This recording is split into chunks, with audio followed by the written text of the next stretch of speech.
Hi, welcome to my channel tally online class. आज की video में हम purchase order process and sales order process करेंगे। Purchase order process होता है इन्वेंट्री का ही एक फीचर है जिसमें हम अगर अपने सप्लायर को कोई भी ऑर्डर प्लेस करते हैं तो अगर हमें सप्लायर ने कुछ टाइम दे दिया है कि हम आपको इतने टाइम के बाद ये ऑर्डर भिजवा देंगे, तो अगर आपको इसको पूरा रिकॉर्ड रखना है उसके लिए हम परचेज ऑर्डर यूज करते हैं। क्योंकि बहुत सारे सप्लायर्स को अगर हमने ऑर्डर दे रखा है तो कौन से सप्लायर से हमें कब रिसीव होना है सामान और कब हमें आगे के ऑर्डर्स लेने हैं, ये सारा जो रिकॉर्ड है वो हम ऑर्डर प्रोसेसिंग के थ्रू मेंटेन करके रख सकते हैं। तो हम स्टार्ट करते हैं purchase order process. Purchase order start करने के लिए आपने कोई फीचर इनेबल नहीं करना, आपने यहाँ पे डायरेक्ट आना है वाउचर्स पे। वाउचर्स पे आने के बाद यहाँ पे आप करेंगे F10 अदर वाउचर्स एंड यहाँ पे आपने करना है शो इनएक्टिव।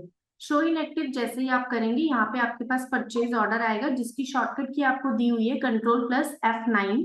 आप यहाँ पे क्लिक करेंगे और यहीं पर आपको परचेज ऑर्डर वाउचर टाइप को एक्टिवेट करना है एंटर प्रेस करके। यहाँ पर एक्चुअल एंड बिल्ड क्वांटिटी का फीचर इनेबल है तो अभी रिक्वायर्ड नहीं है, इसलिए मैं इसको डिसेबल कर रही हूँ।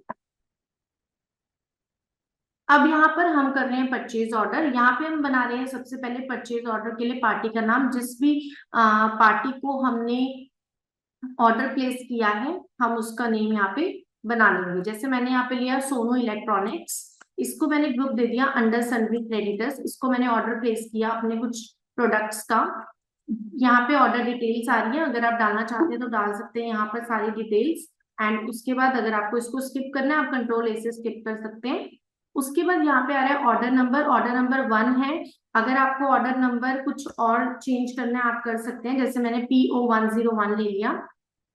ऑर्डर नंबर परचेज लेजर में परचेज ले लेंगे। नेम ऑफ आइटम में आपने जो भी आइटम्स का ऑर्डर प्लेस किया है वो आइटम आप यहाँ पे ले सकते हैं। जैसे मैंने एसी आइटम पिक कर ली और इसको पीसेज में लेके एक्सेप्ट कर दिया। हम एसी का ऑर्डर प्लेस कर रहे हैं सोनू इलेक्ट्रॉनिक्स को। जैसे ही मैंने नेम ऑफ आइटम पिक किया यहाँ पर मेरे पास ड्यू ऑन डेट पूछ रहा है। इट मीन्स कि आप ऑर्डर जो प्लेस कर रहे हो वो 2 अप्रैल में कर रहे हो, क्योंकि मैंने जो एंट्री की डेट दी है वो 2 अप्रैल दी है। अब ड्यू कब हो रहा है ऑर्डर, वो आपको सामान कब मिलेगा। तो मैंने यहाँ पे कहा कि मुझे जो ये ऑर्डर रिसीव होगा सपोज ये मेरे को 10 डेज के बाद होगा, तो आफ्टर 10 डेज मुझे इसकी ड्यू डेट शो हो जाएगी। बट आप अगर एजुकेशन मोड पे वर्क कर रहे होंगे तो आपको फिर वही डेट्स का ध्यान रखना है, 1, 2 और 31 का आपको टाइम वो दे रहा है जिसके अकॉर्डिंग वो आपको ड्यू डेट 1, 2 या फिर 31 शो करें। ओके, तो गोडाउन यहाँ पर ऑलरेडी मेरे पास इनेबल है इसलिए गोडाउन का फीचर यहाँ पे आ रहा है। आपसे पूछ रहा है कि गोडाउन आपको किस गोडाउन में लेना है, तो अभी मैं गोडाउन नहीं दे दूँ। क्वांटिटी कितना आपने ऑर्डर प्लेस किया, एक क्वांटिटी का रेट आपको क्या पड़ रहा है, ये आप यहाँ पे ले लेंगे और ऐसे करके हमारा ऑर्डर जो है वो प्लेस हो जाएगा। अब उसके बाद ऐसे मैं बहुत सारे सप्लायर्स को ऑर्डर प्लेस करूंगी, उनको ड्यू डेट दूंगी, कहाँ कहाँ पे ऑर्डर मुझे कब कब रिसीव होगा। तो हम यहाँ पे अगर इसकी रिपोर्टिंग चेक करना चाहते हैं तो हम डिस्प्ले पे आके स्टेटमेंट्स ऑफ इन्वेंट्री पे जाएंगे। यहाँ पे आएगा परचेज ऑर्डर आउटस्टैंडिंग्स एंड यहाँ पर अगर आपको ग्रुप वाइज स्टॉक चेक करना है ग्रुप वाइज कर सकते हैं, कैटेगरी वाइज कर सकते हैं, आइटम वाइज कर सकते हैं, group wise and ledger wise कर सकते हैं। या फिर अगर आपको सारे ऑर्डर्स एक साथ देखने हैं तो आप ऑल ऑर्डर्स पे क्लिक कर सकते हैं। एंड यहाँ पे राइट साइड में आपके पास आएगा F8 से ऑल ऑर्डर्स, इसके ऊपर आप क्लिक करेंगे। 2 अप्रैल में आप देखेंगे PO101 ये आपका ऑर्डर नंबर था और यहाँ पे आपकी आइटम शो कर रही है, किसको आपने ऑर्डर प्लेस किया है वो भी आपको शो कर रहा है, कितनी क्वांटिटी है, बैलेंस क्वांटिटी क्या है, रेट क्या है और ये ऑर्डर आपका कब ड्यू होने वाला है 12 अप्रैल को। तो ये आपको यहाँ पे पूरी डिटेल जो है वो ऑल ऑर्डर्स में शो करेगी। मैंने यहाँ पे ऑल ऑर्डर्स किया था तो तब शो कर रहा था। F8 से ड्यू ऑर्डर्स अगर होगा तो सिर्फ जो ड्यू हो रहा होगा वही आपको शो करेगा। ओके, एंड अब सपोज मैंने 10 पीसेस का ऑर्डर तो दे दिया बट मैंने अभी ऑर्डर मेरे पास नहीं आया है, बट मैंने पहले ही सोनू इलेक्ट्रॉनिक्स को कॉल करके ये बोल दिया कि मुझे 10 पीसेस नहीं चाहिए, मेरे को 1 पीस चाहिए, 2 पीसेस आप मेरा कैंसिल कर दो, मुझे नहीं चाहिए। तो मैं क्या करूंगी, मैं यहाँ पे प्री क्लोज ऑर्डर कर दूंगी। प्री क्लोज क्या करेंगे, प्री क्लोज ऑर्डर। यहाँ से हम प्री क्लोज ऑर्डर करेंगे और यहाँ पर कितनी क्वांटिटी का मैंने क्लोज किया है, मैंने कहा 2 पीस मैंने कम करवाए हैं। रीजन फॉर प्री क्लोज, क्या रीजन है प्री क्लोज होने का, मैंने कहा मेरे पास सफिशिएंट है स्टॉक, या फिर आप कर सकते हो कि डिलीवरी में डिले हो रहा है। तो आप कुछ भी यहाँ पर जो भी रीजन देना चाहते हैं वो आप यहाँ पे दे सकते हैं। ओके, यहाँ पे मैंने डिले इन डिलीवरी ऐसे दे दिया। क्लोज ऑन कब आपने ये कैंसिल किया, मैंने कहा सपोज मैंने 3 अप्रैल को कैंसिल किया, ये मैंने सारी डिटेल दे दी यहाँ पे ऑर्डर प्री क्लोज करने की। प्री क्लोज का मीनिंग होता है जब ऑर्डर रिसीव होने से पहले ही आप ऑर्डर को कैंसिल कर देते हैं, उसको हम प्री क्लोज बोलते हैं। ओके, एंड यहाँ पे बैलेंस क्वांटिटी आपको शो कर रही है 8 पीसेस, राइट। अब यहाँ पर 8 पीसेस तो आ रहे हैं मेरे पास। अब जब ये ऑर्डर मुझे रिसीव होगा तो मेरे को ये अपने पास लेना पड़ेगा, क्योंकि अभी तो ये पेंडिंग ऑर्डर्स में शो कर रहा है। जब ये ऑर्डर मुझे रिसीव होगा तो मैं यहाँ पे F10 प्रेस करूंगी और यहाँ पर शो इनएक्टिव के ऊपर मैं एंटर प्रेस करूंगी एंड यहाँ पर मेरे पास आ जाएगा सेल्स, सॉरी, मेरे पास यहाँ आएगा रिसिप्ट नोट। जब भी ऑर्डर हम रिसीव करते हैं तो हम ट्रांजेक्शन करते हैं receipt note alt plus F9 से। पहले हम इसको एक्टिवेट करेंगे एंड यहाँ पे हम पार्टी का नाम लेंगे। मेरे को ऑर्डर रिसीव हुआ है 12 अप्रैल को और पार्टी अकाउंट नेम जो है यहाँ पे पार्टी का नेम पिक कर लिया। जैसे ही पार्टी का नाम आप लेंगे यहाँ पे आपको ऑर्डर नंबर शो करेगा। ऑर्डर नंबर आपने यहाँ पे जैसे ही पिक करना है, आप देखेंगे ऑर्डर नंबर पिक होने के बाद ही आपके पास यहाँ पर सारा ऑर्डर ऑटोमेटिक शो कर रहा है। देखिए अपने आप आइटम उसने पिक कर ली है, अपने आप सारी चीजें यहाँ पे आ रही है, रेट अमाउंट सब आ गया। मैंने जस्ट क्या किया, ऑर्डर नंबर पिक किया। आपको ऑर्डर नंबर ही पिक करना है, क्योंकि इतना हमें याद थोड़ा रहेगा कि हमने कितना रिसीव किया, वो तो ऑर्डर के अगेंस्ट ही पिक होना चाहिए ना, तो वो आपका ऑर्डर नंबर के थ्रू पिक हो जाएगा। ओके, अब हम जब रिसीव कर लेंगे तो सबसे पहले हम अपना स्टॉक चेक करेंगे। स्टॉक समरी पे आएंगे, यहाँ पर एसी मैंने देखा 8 पीसेस जो है वो एसी मुझे रिसीव हो गए हैं, राइट। अब यहाँ पे मैं डिस्प्ले पे अगर देखती हूँ स्टेटमेंट्स ऑफ इन्वेंट्री पे परचेज ऑर्डर आउटस्टैंडिंग पे जाके मैं ऑल ऑर्डर्स चेक करूंगी F8 से, तो आप देखेंगे यहाँ पर अब मेरा कोई भी ऑर्डर ड्यू नहीं है। ओके, ऑर्डर मुझे रिसीव हो चुका है एंड यहाँ पर मेरे पास एक चीज आती है परचेज बिल पेंडिंग। यहाँ मेरे को ये वाला बिल जो है वो शो करेगा। वो मुझे क्या कह रहा है, goods receive but bill not receive. वो कह रहा है कि आपने गुड्स तो रिसीव कर लिए बट आपने अभी बिल रिसीव नहीं किया, आपको भी बिल नहीं मिला। तो ऐसा तो नहीं होगा ना, सामान आ जाएगा तो बिल भी आपका आएगा साथ में, तो आपको बिल की भी एंट्री डालनी पड़ेगी परचेज वाउचर में।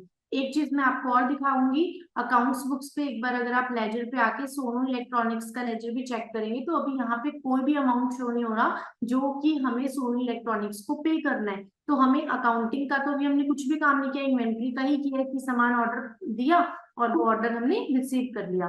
अब बिलिंग के लिए हमें क्या करना पड़ेगा, परचेज वाउचर में एंट्री करनी पड़ेगी अगेंस्ट रिसिप्ट नोट।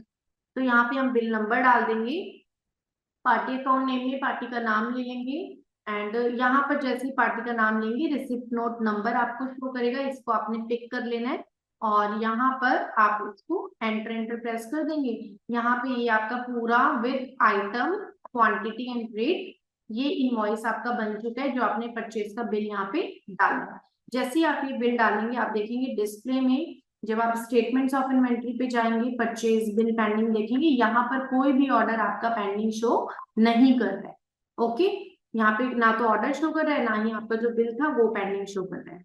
ओके, अच्छा अब सपोज 2 पीस में कुछ प्रॉब्लम निकली और मैंने वो रिटर्न कर दिया। रिटर्न मीन्स मैंने एक्सचेंज ही करना है कि 2 पीस मैंने भेजे और दूसरे न्यू मेरे पास 2 पीस आ गए।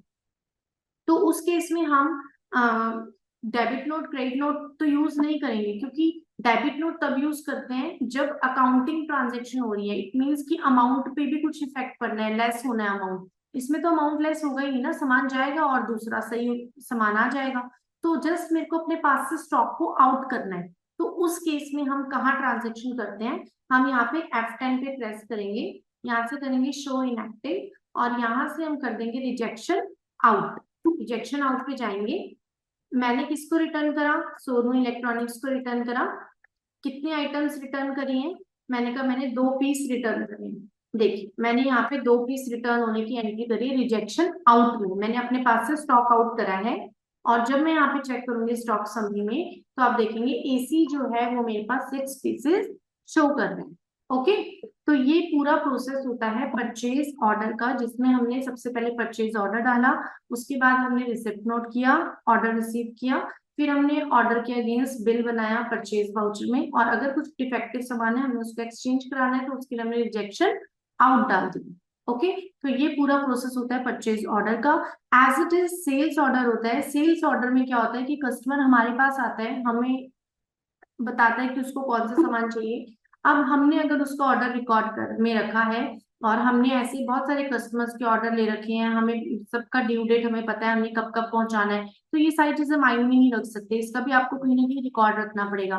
तो बिल्कुल सेम आप सेल ऑर्डर यूज करते हैं। सबसे पहले इसको मैं करके नहीं दिखा रही हूँ, इसको आप लोग खुद करेंगे, और कोई भी डाउट आएगा तो आप उसके लिए मेरे से पूछ सकते हैं। यहाँ पर आप F10 करेंगे, शो इन एक्टिव पे जाएंगे, तो जैसे मैंने यहाँ पे परचेज ऑर्डर एक्टिव किया था ना, वैसे ही सेम आप यहाँ पे सेल्स ऑर्डर को एक्टिव करना। सेल्स ऑर्डर, फिर जब आप वो सामान डिलीवर करेंगे तो डिलीवरी नोट हो जाएगा। फिर डिलीवरी नोट के अगेंस्ट जब आप उनको बिल बना के देंगे तो यहाँ पे सेल्स ऑर्डर की जगह यहाँ पे क्या हो जाएगा, सेल पे बिल बनेगा ना। पहली एंट्री होगी सेल्स ऑर्डर में, सेकंड एंट्री होगी डिलीवरी नोट में, थर्ड एंट्री में आप सेल्स में एंट्री करेंगे। और अगर कोई डिफेक्टिव सामान आपके पास वापस आएगा तो रिजेक्शन इन। बिल्कुल सेम प्रोसेस है जैसे हमने परचेज ऑर्डर में यूज किया, बिल्कुल सेम ही फ्लो चार्ट। ओके, तो आप उसको यूज करके देखिएगा, कोई भी डाउट आता है आप मुझसे पूछ सकते हैं। Thank you so much for watching this video.